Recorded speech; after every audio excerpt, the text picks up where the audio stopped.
La Guinée, notre pays, pleure l'un de ses plus illustres fils, Ben Sékou Sylla, qui, avant d'être rappelé à Dieu, présidait aux destinées de la Commission électorale nationale indépendante, CENI.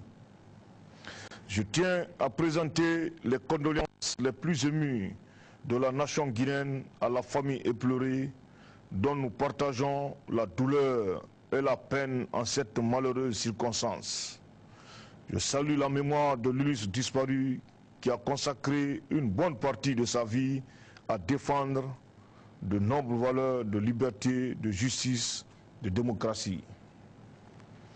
Malgré le mal qu'il a éloigné de la scène publique, il est resté attentif à la tâche confiée à l'institution dont il avait la charge et jusqu'à son dernier souffle, il a accompli son devoir et s'est montré disponible pour son pays dans un esprit de sacrifice et de dévouement total. La mémoire collective retiendra qu'il a été l'un des artisans de l'organisation de la première élection véritablement démocratique de l'histoire de la Guinée. À ce titre, il a droit à notre respect, notre admiration et notre reconnaissance pour toujours, car l'homme s'immortalise à travers son œuvre. Guinéens, mes chers compatriotes, je m'adresse à vous à un tournant critique de l'évolution de notre processus de transition. Après l'espoir que cette entreprise historique a suscité en Guinée et à travers le monde, l'heure est aux doutes et aux interrogations. Beaucoup d'incertitudes se profilent à l'horizon, mais chacun de nous doit garder la foi en une transition qui, comme toute entreprise humaine, comporte des difficultés et des défis que nous allons relever grâce à notre détermination et notre engagement à tous à gagner la bataille de la démocratie. Puis nul ne peut arrêter la marche de l'histoire et l'élan de liberté d'un peuple opprimé et brimé depuis de nombreuses années. La transition qui mobilise aujourd'hui toute la Guinée et bénéficie d'un soutien unanime de la communauté internationale obéit à des délais et des objectifs définis à partir des accords de Ouagadougou qui constituent notre repère et tous et fondent notre légitimité à chacun. Or, de plus en plus, nous nous éloignons de notre feuille de route et la transition se prolonge. En réalité, depuis l'organisation du premier tour de l'élection présidentielle, qui semblait l'étape la plus difficile à franchir, la transition et les espoirs qu'elle continue à susciter, malgré tout, sont suspendus à un second tour sans cesse annoncé, mais qui se fait toujours attendre. C'est désormais une épreuve pour notre processus électoral et une incertitude qui pèse sur la transition.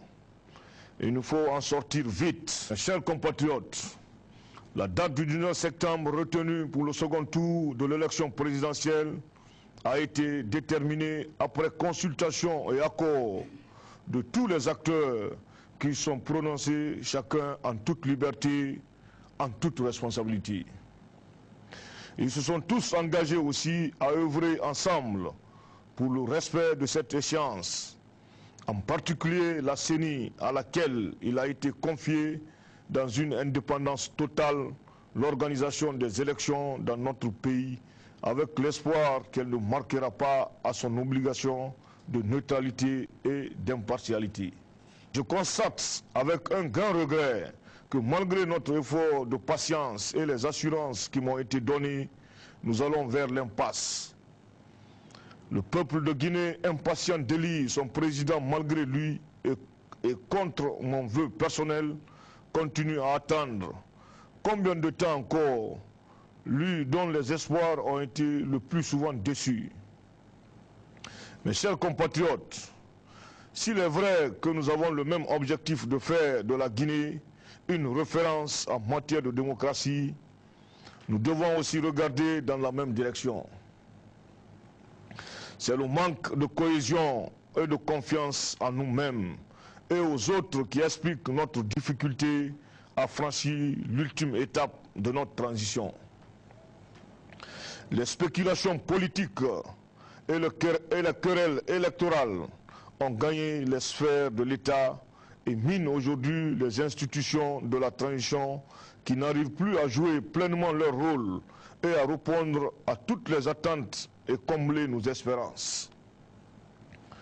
Le compromis qui nous a permis de surmonter maintes contradictions et incompréhensions pour mettre en face la Guinée a été rompu, ainsi que les grands équilibres de la transition. Personne n'écoute plus personne dans un dialogue de sourds qui a abouti à une véritable logique de confrontation. L'image de chacun en souffre. L'autorité et la neutralité des organes et responsables à tous les niveaux de la transition sont mises en doute, au point d'affecter le climat de confiance entre les uns et les autres. Je tiens à rappeler à cet effet que tous les acteurs de la transition se sont engagés sur leur honneur et sur la base des accords historiques de Ouagadougou à observer une stricte neutralité vis-à-vis de tous les candidats et à ne pas prendre part à la compétition politique et électorale en cours. Il s'agit d'un serment que j'attends faire respecter jusqu'au bout. Je n'hésiterai pas à prendre mes responsabilités pour qu'il n'existe pas le moindre doute à propos de la neutralité et de la sincérité de mes collaborateurs dans le gouvernement et mon cabinet. Ni moi, ni le chef du gouvernement, ni aucun autre responsable de la transition, à quelque niveau que ce soit, n'a le droit et ne peut avoir le pouvoir de retarder, bloquer la transition ou la détourner de ses objectifs. Le maintien ou la révocation de chacun de mes collaborateurs et proches dépendra à compter d'aujourd'hui de son engagement à respecter avec moi la parole donnée qui seul compte à mes yeux. La Guinée ne peut pas continuer à souffrir d'ambitions personnelles qui l'ont ébranlé et conduit à sa ruine totale. Mes chers compatriotes, la Guinée est une et indivisible. Elle est forte de son unité et riche de sa diversité. Chacun a sa place et son rôle dans notre société. La politique aux hommes politiques, la religion aux serviteurs de Dieu. Nos notabilités sont un recours pour tous. Il nous appartient à tous de condamner les attitudes et propos tendant à mettre en péril les valeurs de la République et affecter le tissu social. Pour ce faire, j'invite chacun au sursaut patriotique. Le gouvernement et l'État, à leur tour, sont appelés à redoubler de vigilance et de fermeté pour que le désordre et l'anarchie ne s'installent pas dans notre pays. On ne peut laisser la culture de la violence et de l'impunité affaiblir nos institutions et rompre l'équilibre précaire de la nation que nous voulons forte, de notre État que nous souhaitons stable et debout. Tous, nous devons nous élever contre toute vérité de saper les bases de notre démocratie et de prolonger la transition qui devrait avoir déjà pris fin. C'est notre responsabilité politique et historique à tous de ne pas attiser les tensions politiques et sociales, de ne pas mettre l'ethnie, la région au-dessus de la nation. Les derniers événements malheureux ayant troublé l'ordre public à Conakry et ayant répandu aussi la panique au sein des paisibles populations ont été marqués par des dérives ethniques et des violences politiques qui constituent une réelle source de préoccupation et d'inquiétude. Ces événements, loin cependant de nous ébranler dans nos convictions et de nous détourner de notre mission de mener à bien la transition, nous déterminent à plus d'engagement et fermeté.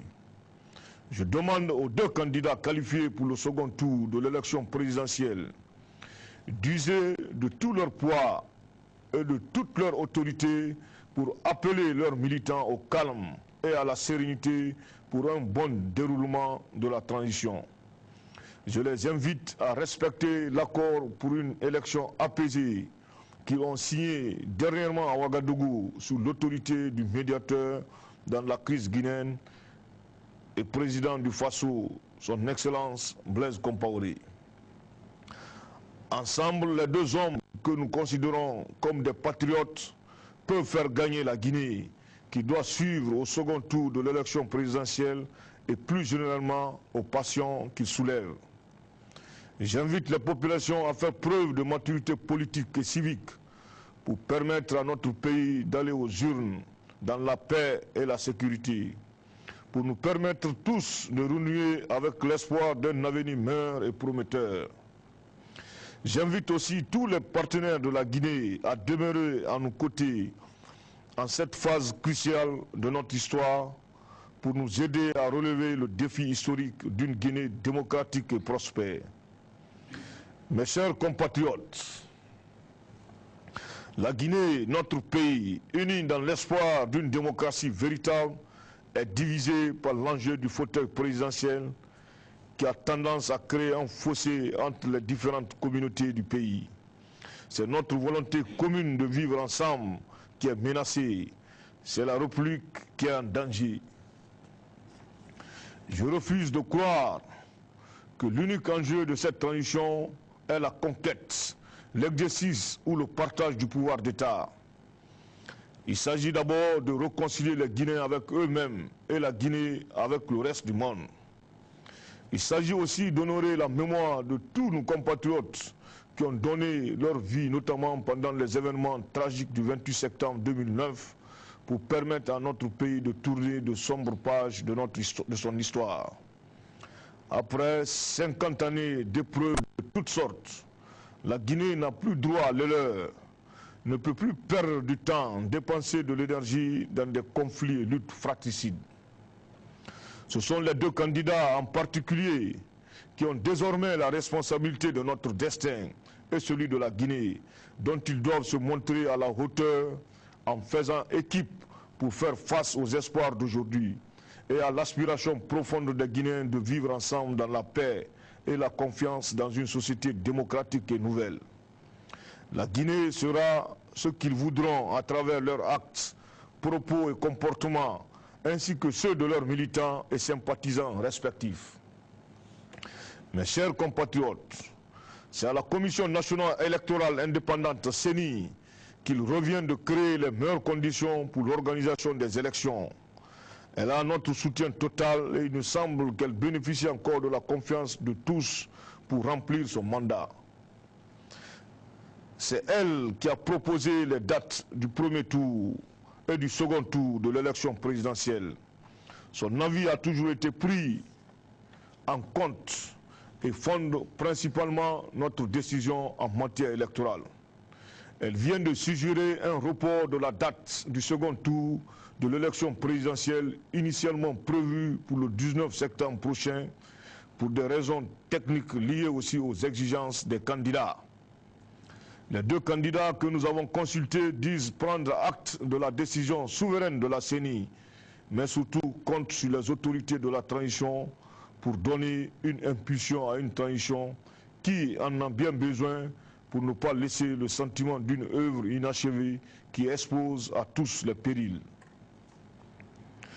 Pour ma part, j'estime qu'un espoir a été déçu, qu'un rendez-vous important vient d'être manqué et qui risque de nous amener à nous interroger davantage à propos de l'avenir de notre transition et de notre capacité à respecter nos engagements. Je donne l'assurance que les forces de défense et de sécurité, en aucune étape du processus, ne manqueront à leur devoir, ne renonceront à leur engagement pour préserver l'espoir et la confiance qu'elles ont créés. Je tiens à leur féliciter pour leur contribution déterminante au succès de la transition et à la